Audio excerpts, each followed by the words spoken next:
வணக்கம். இலங்கை செய்திகளுக்காக நான் ஹரிணி. முதலில் தலைப்புச் செய்திகள்.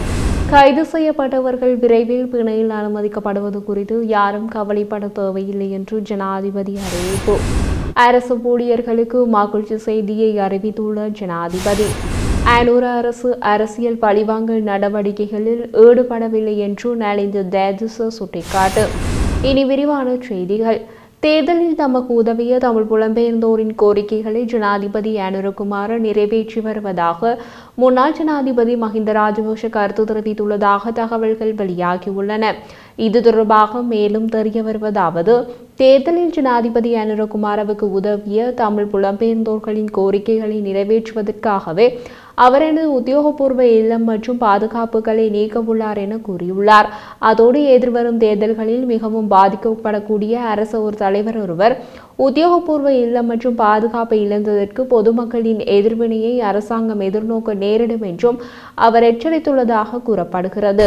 ஜனாதிபதி அனுரகுமார இந்த ஆண்டு வரவு செலவு திட்டத்தில் அரசு ஊழியர்களுக்கு நியாயமான அடிப்படை சம்பள உயர்வை வழங்குவதற்கும் ஓய்வுதாரர்களின் சம்பள முரண்பாடுகளை முடிவுக்கு கொண்டு வருவதற்கும் முன்மொழிவுகள் சமர்ப்பிக்கப்படும் என தெரிவித்துள்ளார். தற்போதுள்ள அரசு சேவையில் மக்கள் திருப்தி அடையவில்லை என்பதை சுட்டிக்காட்டிய ஜனாதிபதி அரசாங்க சேவைகளை டிஜிட்டல் மயமாக்குவதன் மூலம் திறமையான சேவைகளை வழங்க எதிர்பார்த்துள்ளதாக குறிப்பிட்டுள்ளார்.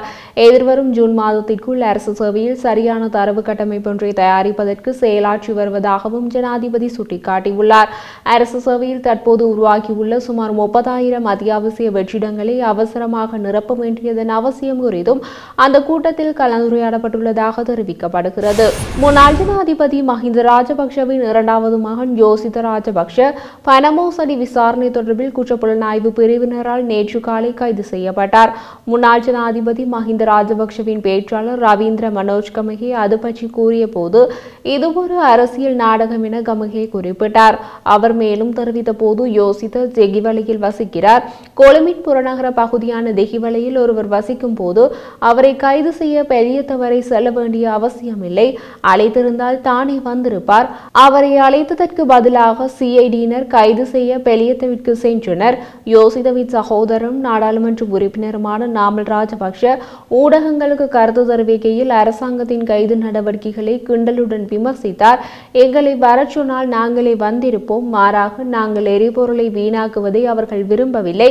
எனவே அவர்கள் தங்கள் வாகனங்களை அனுப்பி அவரை பாதுகாப்புடன் அழைத்து சென்று கொழும்புக்கு அழைத்து வந்தனர் என்றார். கொழும்பு துறைமுகத்திற்கு அருகிலுள்ள கடற்பகுதியில் சட்டவிரோத கடற்றொழிலில் ஈடுபட்ட சந்தேக நபர்கள் 3 படகுடன் கைது செய்யப்பட்டுள்ளனர். சந்தேகத்திற்குரிய வகையில் துறைமுகத்தை ஆண்டிய பகுதியில் குறித்த படகு பயணிப்பதை கவனித்த கடற்படையினர் அதனை சோதனைக்கு உட்படுத்தியுள்ளனர். இதன்போது பல சட்டவிரோத கடற்றொழில் உபகரணங்கள் மீட்கப்பட்டுள்ளன. தெஹிவலை பகுதியை சேர்ந்த 3 இவ்வாறு கைதாகியுள்ளனர். ஹோமாகமவில் நடைபெற்ற கூட்டத்தில் பேசிய ஜனாதிபதி அனுரகுமார கைது செய்யப்பட்டவர்களை விரைவில் பிணையில் அனுமதிக்குமாறு குறித்து யாரும் கவலைப்பட தேவையில்லை என்று சுட்டிக்காட்டியுள்ளார். சந்தேக நபர்களை விளக்கமறியலில் வைப்பது அரசாங்கத்தின் நோக்கம் அல்ல. மாறாக அவர்களை குற்றப்பத்திரிகை தாக்கல் செய்து மேல் நீதிமன்றத்தில் வழக்கம் தாக்கல் செய்வதே நோக்கமாகும் என்று அவர் குறிப்பிட்டுள்ளார். குற்றம் சாட்டப்பட்ட நபர்கள் மீது மேல் நீதிமன்றத்தில் வழக்கு தாக்கல் செய்யுமாறு அரசாங்கம் சம்பந்தப்பட்ட அதிகாரிகளுக்கு அறிவுறுத்தியது என்று தெரிவித்துள்ளார். கைது செய்யப்பட்டவர்களுக்கு விரைவில் பிணை கிடைக்கும் என்று சிலர் கூறுகிறார்கள். அதுதான் சட்டம் என்று குறிப்பிட்டார் ஜனாதிபதி.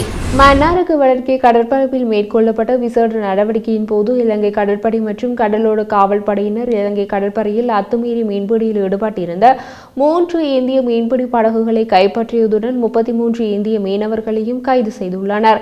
இருண்ட நேரத்தில் இலங்கை கடற்பரப்பிற்குள் சட்டவிரோத மீன்பிடியில் ஈடுபடும் இந்திய மீன்பிடி படகுகளின் தொகுப்பை வடமத்திய கடற்படை கட்டளைத்தளம் கண்டறிந்துள்ளது. கைப்பற்றப்பட்ட படகுகள் மற்றும் இந்திய மீனவர்கள் இரணைத்தீவுக்கு கொண்டு வரப்பட்டதுடன் அவை மேலதிக சட்ட நடவடிக்கைகளுக்காக கிளிநொச்சி உதவி கடற்றொழில் பணிப்பாளர் அலுவலகத்தில் ஒப்படைக்கப்படும். கடந்த நிர்வாகங்களின் போது தலையீடுகளை தடுக்கும் நோக்கில் ஒரு வழக்கின் ஆவணங்களை ஒரு அதிகாரி மறைத்து வைத்ததாக சட்டமா அதிபர் திணைக்களத்தின் சட்ட அதிகாரி ஒருவர் ஒப்புக்கொண்டதாக ஜனாதிபதி அனுரகுமார தெரிவித்துள்ளார்.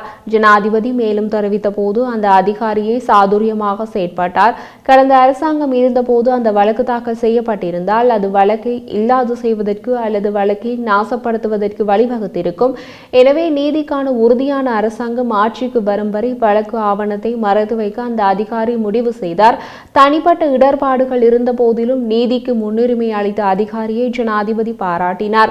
சட்டமா அதிபர் திணைக்களம் 11 முக்கிய வழக்குகளை அடையாளம் கண்டுள்ளதுடன் 3 வழக்குகள் ஜனவரியில் தாக்கல் செய்யப்பட உள்ளதாக ஜனாதிபதி தெரிவித்தார். தனிப்பட்ட நலன்களின் அடிப்படையில் நாங்கள் வழக்குகளை தேர்ந்தெடுக்கவில்லை. சட்ட செயல்பாட்டின் நேர்மையை நிலைநாட்ட விசாரணைகள் சுதந்திரமாக நடத்தப்பட வேண்டும் என்றார். வெளிநாட்டில் தயாரிக்கப்பட்ட தானியங்கி துப்பாக்கிகளை வைத்திருந்த சந்தேக நபர் அதன் மகசின் மற்றும் 5 ரவைகளுடன் மெரஹோனா போலீஸ் நிலையத்தில் அதிகாரிகளால் கைது செய்யப்பட்டுள்ளார். அதிகாரிகளுக்கு கிடைத்த ரகசிய தகவலின் அடிப்படையில் கஹதொடுவ போலீஸ் பிரிவுக்கு உட்பட்ட மாக்மன பிரதேசத்தில் மேற்கொள்ளப்பட்ட சுற்றிவளைப்பின் போது இவர் கைது செய்யப்பட்டுள்ளார். சந்தேக நபர் மேலதிக விசாரணைக்காக கஹதொடுவ போலீஸ் நிலையத்தில் ஒப்படைக்கப்பட்டுள்ளார். ஹோமாகம மாக்மன பகுதியைச் சேர்ந்த 43 வயதுடைய சந்தேக நபர் தற்போது விசாரணைக்கு உட்படுத்தப்பட்டுள்ளார். சம்பவம் தொடர்பில் கஹதொடுவ மற்றும் மெரஹோனா போலீஸ் நிலையங்கள் மேலதிக விசாரணைகளை மேற்கொண்டு வருகின்றன. ஜனாதிபதி அனுரகுமார 5000 மில்லியன் ரூபாய் நெல் கொள்வனவுக்காக ஒதுக்கப்பட்டுள்ளதாக தெரிவித்துள்ளார். அவர் மேலும் விளக்கம் அளிக்கையில், அண்மை காலத்தில் எந்த ஒரு அரசாங்கமும் இவ்வளவு நிதியை நெல் கொள்வனவுக்காக ஒதுக்கியதில்லை. இது இலங்கையின் வரலாற்றில் அதிகூடிய நிதி ஒதுக்கீட்டை குறிக்கிறது. கூடுதலாக 3 லட்சம் மெட்ரிக் டன் கொள்ளளவு கொண்ட எங்கள் கிடங்குகள் அனைத்தையும் நாங்கள் புதுப்பித்து வருகிறோம். இலங்கையில் உள்ள அனைத்து நெல் சேகரிப்பாளர்கள் மற்றும் அரிசியாலைகள் அரசிடம் பதிவு செய்ய வேண்டும் என அறிவித்து நாம் நாளிதழில் விளம்பரம் வெளியிட்டுள்ளோம். இனிமேல் அரசிடம் பதிவு செய்யாத எவரும் நெல் இருப்புகளை சேகரிக்கவோ நெல் அரைக்கவோ அனுமதிக்க மாட்டார்கள். கண்டியல் குற்றவியல் விசாரணை பிரிவினரால் தொடர்ந்து இளத்திறனியல் பயணச்சீட்டினை அதிக விலைக்கு விற்பனை செய்த முச்சக்கர வண்டியின் சாரதி ஒருவர் கைது செய்யப்பட்டுள்ளார். இந்த நபர் கண்டியிலிருந்து பதுளை வரையில் சேவையில் ஈடுபடுத்தப்படும் தொடர்ந்துக்கு வழங்கப்படும் 4000 ரூபாய் பெறுமதியான இளத்திறனியல் பயணச்சீட்டினை பிரித்தானிய பெண் பிரஜைக்கு இவருக்கு 27,000 ரூபாவிற்கு விற்பனை செய்துள்ளார். சுற்றுலாத்துறையில் ஈடுபட்டுள்ள சாரதி ஒருவர் குறித்த பயணச்சீட்டுகளை கொள்வனவு செய்துள்ளதுடன் அதனை முச்சக்கர வண்டியின் சாரதியின் ஊடாக பிரித்தானிய பெண் பிரஜைகளுக்கு விற்பனை செய்துள்ளதாக காவல்துறையினர் முன்னெடுத்த விசாரணையில் தெரிய வந்துள்ளது. வெளிநாட்டு சுற்றுலா பயணிகளுக்கு அதிக விலைக்கு இளத்திறனியல் தொடர்ந்து பயணச்சீட்டுகள் விற்பனை செய்யப்படுகின்றமை தொடர்பில் எமது செய்தி சேவை முதன்முறையாக வெளிப்படுத்தியது. அதற்கமைய இவ்வாறான மோசடி சம்பவங்களில் ஈடுபட்ட 5 சந்தேக நபர்கள் இதுவரையில் கைது செய்யப்பட்டுள்ளமை குறிப்பிடத்தக்கது. அமைச்சரவை பேச்சாளரும் அமைச்சருமான நலிந்த ஜெயதிச அனுர அரசு அரசியல் பழிவாங்கல் நடவடிக்கைகளில் ஈடுபடவில்லை என்று தெரிவித்துள்ளார்.